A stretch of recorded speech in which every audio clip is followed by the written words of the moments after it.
Ketua DPR RI Puan Maharani menanggapi operasi tangkap tangan atau OTT yang dilakukan Komisi Pemberantasan Korupsi KPK terhadap Gubernur Riau Abdul Wahid pada hari Senin 3 November 2025.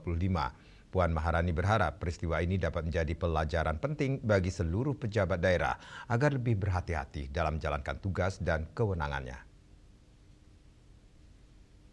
Dalam konferensi pers di Gedung DPR RI Jakarta, Ketua DPR RI Puan Maharani menekankan pentingnya sikap mawas diri dan integritas di kalangan pejabat pemerintahan, terutama di tingkat daerah.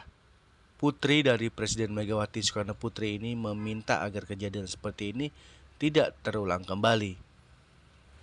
Lebih lanjut, Puan mengatakan bahwa DPR menghormati proses hukum yang sedang dilakukan oleh penyidik KPK. Ketua DPR itu menyerahkan sepenuhnya proses tersebut kepada aparat penegak hukum sesuai peraturan yang berlaku dan sah. Kita hormati proses hukumnya dan ya harapannya jangan sampai terulang lagi hal-hal seperti itu. Jadi seluruh eksekutif, kepala daerah dan siapapun untuk lebih bisa mawas diri.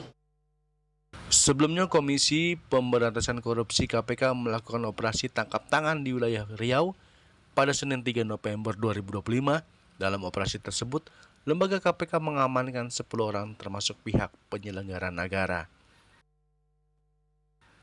Dari Jakarta, Jilis Wate dan Ketut Sumadiasa melaporkan.